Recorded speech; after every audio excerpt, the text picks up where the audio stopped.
नमस्कार दोस्तों। तो बांग्लादेश में जो अफरा तफरी मची हुई है, मारकाट जो हिंदुओं के साथ हो रही है, उसके ऊपर बागेश्वर धाम पीठाधीश गुरुदेव धीरेन्द्र शास्त्री जी के भी बयान आ चुके हैं। उसी के ऊपर आज मैंने पब्लिक से बात की है। पहले आइए सुनते हैं गुरुदेव के बयान। हम प्रार्थना करना यह चाह रहे हैं आप सभी से और भारत सरकार से इस वीडियो के माध्यम से, जैसा हमें टीवी समाचार में देखने को मिला, वहां के हिंदू भाई बहन परेशान हैं, मंदिरों में तोड़फोड़ की जा रही है, बहुत उपद्रव मचे हुए हैं। भारत सरकार से हमारी प्रार्थना है कि बहुत ही जल्दी भारत को अपना विशाल दिल दिखाते हुए बांग्लादेश में रहने वाले हिंदुओं के लिए विशेष व्यवस्था के साथ द्वार खोल देने चाहिए। धीरेन्द्र शास्त्री जी को मैं बारंबार प्रणाम करता हूँ। धीरेन्द्र शास्त्री जी को मैं बहुत बार नमन करता हूँ। जय श्री राम। धीरेन्द्र शास्त्री जी, मैं आपको एक चीज कहना चाहता हूँ, आप जितना मर्जी कार्य कर लो, हिंदू कभी नहीं सुधरेगा, हिंदू कभी सुधर ही नहीं सकता। नमस्कार दोस्तों, तो हमारे साथ फिर तरुण जी जुड़ गए हैं और जानने की कोशिश करते हैं वही जो मुद्दे हैं। एक तो अयोध्या का सबसे मेन मुद्दा चल ही रहा था कि अब ये बांग्लादेश वाला हो गया, तो उसके ऊपर तरुण जी क्या कहोगे? बांग्लादेश में जो अफरा-तफरी हो रही है और शेख हसीना जी को पनाह यहाँ मिल रही है और यहाँ का मुसलमान डरा हुआ है, कह रहे हैं कि जब से योगी मोदी आए तो हमारे में डंडा कर रखा है, क्या कहोगे? क्या कहानी है? देखो भैया, मैं बांग्लादेश पे तो बोलूँगा, पहले मैं हिंदुस्तान के लिए बोलूँगा, कि हिंदुओं के लिए बोलूँगा कि हिंदुओं देख लो, यही हाल, यही हश्र थोड़े टाइम बाद शायद आपका भी हो सकता है। समझ रहे हो? मैं क्योंकि पिछली बार भी जब बांग्लादेशी हिंदुओं को बहुत मारा गया था, पिछले साल की बात है, उधर कुछ हुआ था तो उधर भी मारा गया था, तब ये बात आई थी कि एक दिन कांड होगा। और देख लो भाई साहब, वीडियो पे वीडियो आ रही है, वो औरतें चिल्ला रही है, भीखे मांग रही है, पर उनकी ना भीख काम आ रही है ना उनका चिल्लाना काम आ रहा है। सर, तो यहाँ पे तो बंगाल, जो पश्चिम बंगाल, जो ममता बनर्जी का बंगाल है, वहाँ पर इतनी दुर्दशा हो रही है हिंदुओं के साथ, कैसी कैसी वीडियो आ रही थी। अब ये पूरा बांग्लादेश कैसे संभलेगा, क्या होगा? सर देखिए, पहली बात तो जिस आप ममता बनर्जी का बंगाल कह रहे हो, बंगाल नहीं, वो बांग्लादेश है। हाँ, तो वहाँ पे जब वो अब बांग्लादेश बन चुका है।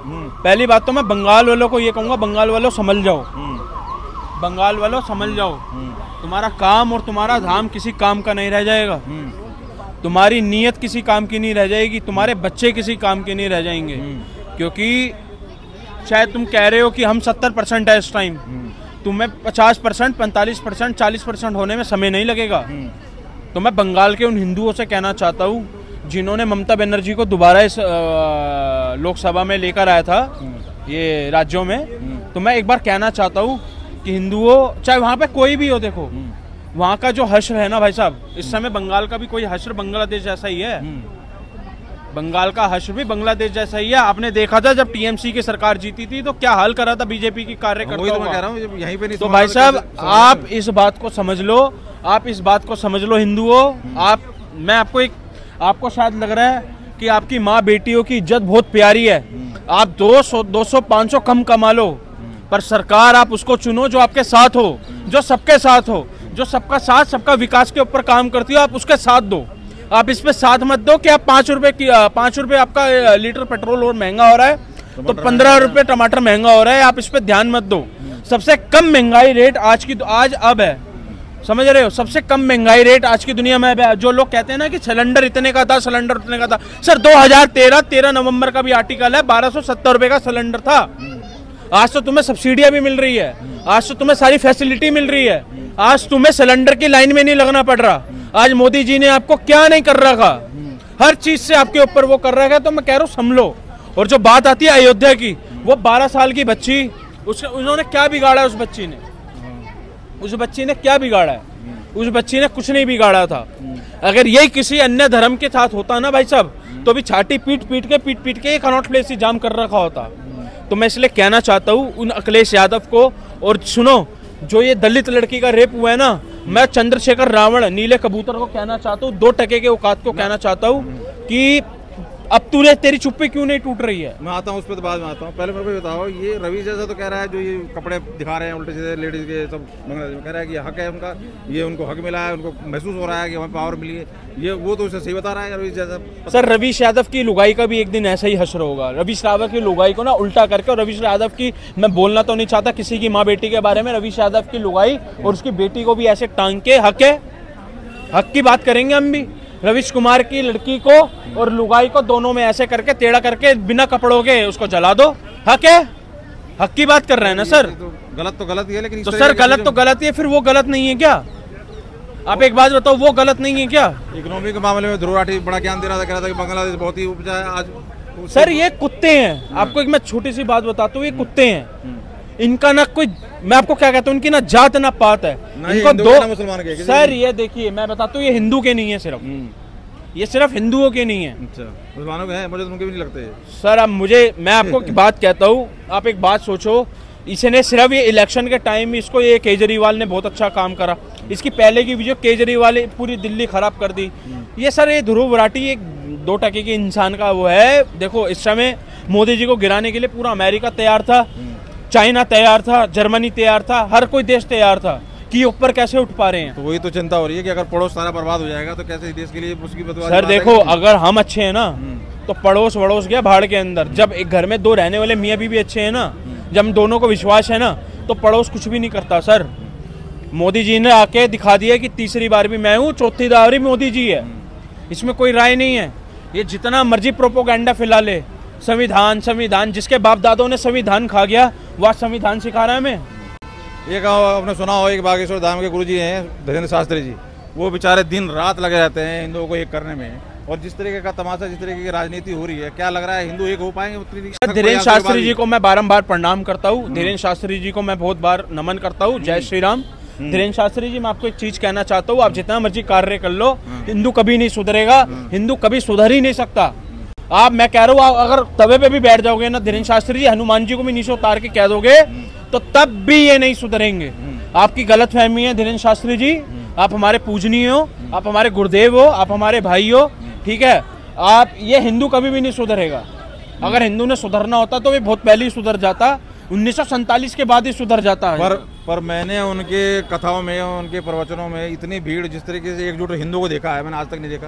तुम कह रहे हो जुड़ेगा नहीं? देखिए नहीं, सोशल मीडिया का मैं वैसे भी गया हूँ सर, यहाँ दिल्ली में जितनी भी कथाएं हुई हैं, बागेश्वर धाम भी गया हूं। सोशल मीडिया आने के बाद हिंदुओं के अंदर सुधार हुआ है, क्योंकि पहले हमें एकदम ये मान करके नहीं चलना चाहिए कि हिंदू कभी नहीं सुधरे, ऐसा कुछ नहीं है। को गधे हैं क्या, बेवकूफ है, ऐसा नहीं है। जो पहले उल्टा ज्ञान दिया गया उसकी वजह से लोगों का दिमाग खराब था। अब आहिस्ता आहिस्ता लोग सुधर रहे हैं, और इसी तरह से तपस्वी गुरुजी की तरह अगर इसी तरह से तपस्वी प्रयास करते रहेंगे तो हिंदू समाज जरूर सुधरेगा। और ये, मैं तो इस देश में नहीं रहता, मैं दूसरे देश में रहता हूँ। कहाँ रहते हैं आप? मैं कनाडा में रहता हूँ। मैं वहाँ देख रहा हूँ हिंदू संगठित हो रहा है। विश्व के दूसरे देशों में भी हिंदू संगठित हो रहा है। तो इस कारण से ये अपने आप को दुख नहीं मानना चाहिए। ठीक है, इनका कहना बिल्कुल सही है कि आज तक का जो हिस्ट्री है वो ऐसी रही है, परंतु अब सुधार हो रहा है। आप भी रहिए मेरे साथ। तरुण जी ये बताइए, मैं अभी उस मुद्दे पर बात करना चाह रहा था जो अयोध्या का मुद्दा करवाया हुआ है। वहाँ दलित के मसीहाओं को ना दलित दिखाई दे रही है, इतना दुराचार उसके साथ हुआ, कितने उसके साथ दुष्कर्म किया। अब कहा जा रहा है डीएनए, अरे डीएनए में क्या निकल के आएगा भैया? कोई एक कहा थोड़ी है कि डीएनए निकाले, कितनों ने दुष्कर्म किया, कहानी ये है, कितना बड़ा जघन्य अपराध हुआ है। वहाँ भी हिंदू मुस्लिम। सर देखो, मैं आपको बात कहना चाहता हूँ, मैं आपको एक बात कहना चाहता हूँ। ये जो कह रहे हैं ना कि ये जो ये टोटी चोर कह रहा है, एक बार मैं कह रहा हूँ, भगवान का खुदा ना खास्ता अगर तेरी बेटी के साथ हो गया ना, फिर मैं दिखाऊंगा तुझे। तेरी लुगाई के साथ हो गया ना, तेरी बीबी के साथ हो गया, फिर दिखाऊंगा। अगर तुझे मोइन खान इतना अच्छा लगता है ना, तो एक रात अपनी बीबी को सुला के दिखा दे। ऐसे सर, ऐसे चीजें नहीं बोलेंगे ना तो ऐसी चीजें बिल्कुल होती रहेगी। ऐसा है कि मुलायम सिंह जो था वो ये कहता था कि बच्चे हैं, इनसे तो गलती होती रहती है। तो ये जो है ये उसी की औलाद है, तो इस कारण से ये सही नहीं बोलेगा। ये इसी तरह से उनकी फेवर लेने के लिए, ये इनडायरेक्टली फेवर लेने के लिए ये सब इस तरह के बकवास करते रहते हैं। पर ये कितना जघन्य अपराध है बताओ, जो दलितों के मसीहा बनते हैं, जो सारी चीज़ों को उजागर करते हैं कि देखो हिंदू, ये सब मॉब लिंचिंग हो रही है, ये हो रहा है। ये ऐसे मुद्दे पे मौन लेकर रखे हैं क्या? कोई इनको ऐसे स्टेटमेंट्स इनकी देना जो है वो इन्हीं को नुकसान पहुंचाएगा। ये सिर्फ मुस्लिम वोट के ऊपर टिके हुए हैं, और हिंदू जो है वो आहिस्ता आहिस्ता जागृत होता जा रहा है। और आगे स्टेट्स के इलेक्शन के अंदर भगवान ने चाहा तो योगी जी थम्पिंग मेजॉरिटी में। अंकल जी एक चीज़ और मुद्दा, बात आपसे हो ही रही है तो एक बात और, कि अभी हाल ही में ये सदन के अंदर अपना तुम्हारे ये जो क्या ठाकुर हैं, क्या नाम उनका? नीतीश ठाकुर नहीं, ये जो हिमाचल के, हिमाचल के जो हैं ठाकुर, क्या नाम है? अनुराग ठाकुर। अनुराग ठाकुर का बयान आता है, बयान क्या आता है? उन्होंने कहा भैया जिसे जनगणना की जनता हुई है, उसे अपनी जात के बारे में बताने में तकलीफ हो रही है और बवाल बच गया। जात पूछना अगर बवाल है या नीचा दिखाना या इंसल्ट करना है तो फिर ये जनगणना किस चीज़ करना चाहते हैं? आप इतने पुराने हैं, आप कह रहे हैं कि मैं NRI हूँ, तो आप इस चीज़ को कैसे देखते हैं? अगर पार्लियामेंट के अंदर जो अपोजिशन का लीडर है उसकी बात कहने से इतना बवाल खड़ा हो सकता है, तो हम गली गली में जा करके लोगों की अगर जात बिरादरी पूछेंगे तो यहाँ पर तो जबरदस्त देश के अंदर संघर्ष शुरू हो जाएगा कि भाई आपकी जात क्या। वो कहेंगे आपको क्या मतलब भाई, मेरे जैसे किसी के पास अगर जाएगा तो वो तो कहेगा मेरी जात तो हिंदू है, मेरी कोई मेरी जात हिंदू है, सब लोग अपनी जात फिर हिंदू ही बताएंगे। तो इस तरह की जनगणना जो है इन्होंने पहले बांटा धर्म के आधार पर, अब ये बांटना चाहते हैं, इसको फर्दर और बांटना चाहते हैं जातियों के आधार पर। अगर जातियाँ पूछनी है तो भाई मुसलमानों की क्यों नहीं पूछी, ईसाइयों की क्यों नहीं पूछते, हिंदुओं की जाति क्यों पूछी जाती है? उनकी भी तो जातियाँ पूछो ना भाई, उनकी जातियाँ नहीं पूछेंगे। तो राहुल को क्या दिक्कत है जाति बताने में अंकल जी? बहुत बड़ी दिक्कत है। क्या दिक्कत है? वगैरह इंसल्ट कर दी, इसको इंसल्ट बताया जा रहा है अनुराग ठाकुर ने। जिसने कभी पूछा जिसको जनगणना करानी है, जिसे गणना की जनता है, वो अपनी जाति बताने में क्यों शर्मा रहा है? आप ये बताइए, जिसने अपने दादा के कभी उसने फूल नहीं चाहा मजार में जाके, तो वो क्या कैसे बता सकता अपनी जाति, किस धर्म का किस जाति का है वो? ये कैसे, क्या क्या कॉन्स्पिरेसी है और क्या मतलब गुप्त क्या है इसमें? गुप्त यही है, वो बेइज्जती समझता है इस चीज को। भारत में रह के जनेऊ पहनता है, लोगों को दिखाता है मैं जनेऊ पहनता हूँ, मैं ब्राह्मण हूँ। अरे उस तेरे तो नाना के नाना भी वो नहीं थे, पंडित नहीं थे वो। कौन? जवाहरलाल नेहरू के बाप जी, जो उनके पिताजी मोतीलाल थोड़ी है। हाँ, तो कहने का मकसद ये है इनकी किस्मत में एक खानदान में ऐसे आए हैं जिन्होंने देश को लूट के खाया है, जिनको कुछ नहीं करना पड़ता। इनके चाटुकारिता जो कार्यकर्ता हैं, जो इनके प्रवक्ता हैं, जो इनके वकील बने हुए चालू इनको लूटने में लगे हुए हैं, और ये उन्हीं के सारे जाके लोकसभा की जाके सीटें लड़ते हैं, वहाँ से खानदानी सीट से जीत जाते हैं। अरे दिल्ली से आके लड़ो, कहीं और से जाके लड़ो अगर हिम्मत है परिवारवाद में, पर नहीं लड़ते। ऐसे अखिलेश जी हैं। अखिलेश पे ही आ रहा था मैं, अयोध्या में इतना बड़ा कांड हो गया। ये जो दलितों के मसीहा बने फिरते हैं, नीले नीले रंग के बने के कबूतर, इनका कोई भी बयान नहीं आ रहा, कोई समर्थन में नहीं, कोई कुछ बोल नहीं रहा। क्या कहानी है? अयोध्या में इतना बड़ा कांड हो गया। देखिए, अगर हिंदू कोई पुजारी होता या कुछ ऐसी होती तो आज तमाशा मचा दिया होता। आज इन्होंने हर जगह आगे आगजनी कर देनी थी, लूट मार कर देनी थी। इनके पास इतने रोहड़ियाँ पाल रखे हैं इन लोगों ने। दलितों के मसीहा अब कहाँ हैं, क्यों नहीं आ रहे? देखिए इनके मुंह में दही जम जाती है विपक्ष वालों के। कोई भी बता दो, किसी भी विपक्ष के एनडीए के जितने भी नेता हैं, उन्होंने कोई से आवाज उठाई इस बारे में? कोई आवाज नहीं उठाई ना इस बारे के अंदर, चुपचाप बैठे हैं ना। डीएनए का और सवाल पैदा कर दिया। इनका डीएनए टेस्ट कराओ। डीएनए बताओ, जब उसके साथ बेचारे के साथ कितनों ने दुश्मन किया, डीएनए में क्या आएगा? अरे मेरे को एक चीज बताओ, डीएनए में आएगा? अगर सच्चाई में इनके परिवार के साथ ये कांड होता तो क्या ये डीएनए कराते? मैं ये सवाल आपके सामने कड़े शब्दों में कह रहा हूँ। हमें तो ये लग रहा है कि अखिलेश का भी डीएनए करवाना चाहिए। इन्होंने जो कार सेवकों के ऊपर गोली चलवाई, तो हिंदू नहीं ऐसी हिम्मत कर सकता कि भगवान राम के मंदिर के वहाँ वो गोली चलवा दे। तो इनका डीएनए पहले टेस्ट होना चाहिए। इनकी बातों से डीएनए दिखाई दे रहा है इनका कि क्या सोच है। देखिए मैंने बोला ना आपको, विपक्ष के जितने भी नेता हैं, एनडीए के जितने भी नेता, उठा के उनका करेक्टर और चरित्र देख ले, सब में एक तख्ती लटकी पड़ी है कोर्ट की जमानत की। पूरे परिवारवाद में, चाहे इधर के परिवारवाद चाहे उधर के परिवार हो।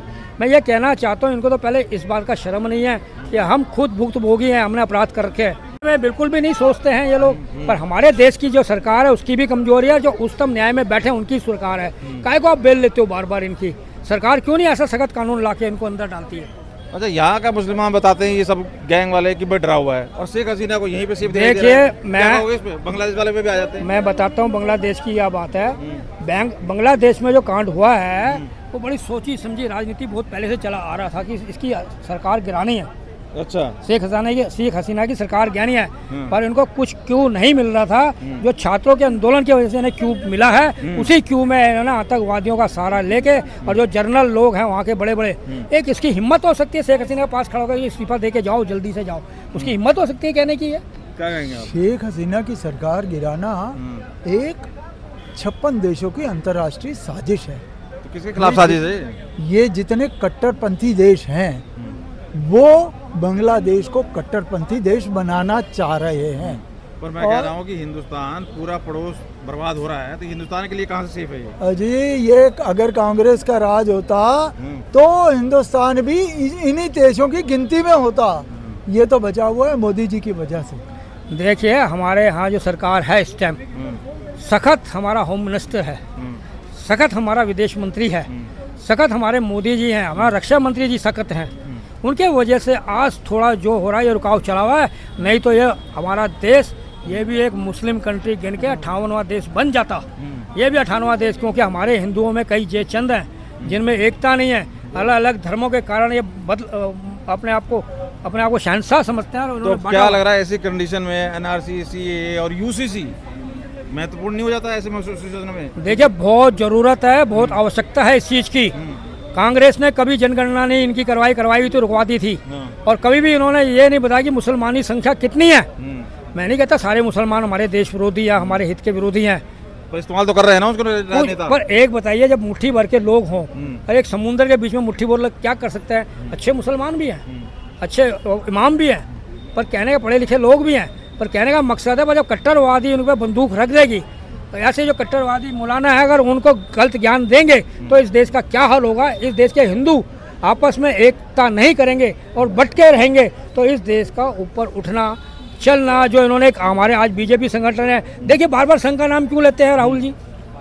मैं आपको एक बहुत प्रमुख है आपके सामने बता रहा हूँ, जो वो है अखिलेश है, वो यूपी में किसी भी हालत में योगी की सरकार को गिराना चाहता है, और राहुल गांधी है वो किसी भी हाल में मोदी जी को गिराना चाहता है, क्योंकि ये चाइना के पिट्ठू हैं। राहुल भू माफिया और जो उस बाहर के वो संरक्षण है उनका वो चमचा, और कांग्रेस के पहले उसके स्वर्गीय पिताजी उसके वो थे चाटुकारिता, आज ये चाटुकारिता कर रहे राहुल का। ये जो समाजवादी करते हैं, इनको समाजवाद का मतलब ही नहीं पता। ये तो इनका जो थ्योरी है वो है समाजवाद, समाजवाद नहीं है। हाँ, समाजवाद तो लोहिया जी का था, और लोहिया जी तो कांग्रेस के कट्टर विरोधी थे। नहीं, एक बात जो आपने कही, मैं इंटरप्ट कर रहा हूँ आपको, कि जो आपने कहा ना कि भाई जो मुस्लिम सारे अच्छे बुरे नहीं हैं, अब जो ये घृणित घटना हुई है अयोध्या में, उसमें भी मुस्लिम इस चीज़ को मान रहे हैं कि बहुत नीच हरकत हुई है और उसकी मतलब छवि है, लेकिन आ नहीं रहे सामने। ऐसा भाई आप हिंदुओं की सेवा करने आओगे, आप उनको ऑक्सीजन में हेल्प करोगे, आप जूस पिलाओगे कावड़ में, ऐसे मौके सामने नहीं आओगे, ये किस तरीके का मतलब दोहरा चरित्र है? ये भी तो एक है ना, जब आप दिखा रहे हो कि सभी मुस्लिम एक जैसे नहीं है। मैं आपको बताऊं, ये जो है ये इनके एक स्टेप वाइज इनके चलते हैं ये। अब ये जो बांग्लादेश के अंदर हुआ, यहाँ को कत्लेआम नहीं हुआ ज़्यादा, अब यहाँ से लोग भागेंगे, यहाँ से मुसलमान भागेंगे रिफ्यूजी बन के, कौन से कंट्रीज में जाएंगे? डेमोक्रेटिक कंट्रीज में, वहाँ जाके बच्चे पैदा करेंगे। तो ये सोची समझी साजिश है, और हर एक कंट्री के अंदर ये इसी तरह से घुसपैठ इन्होंने करी है। और ये हिंदू बन के आ जाए तो क्या करोगे आप? हाँ, ये हिंदू बन करके भी आते हैं, परंतु हिंदुओं के लिए सिर्फ भारत ही एक ऐसा देश है जो उनको शरण दे सकता है।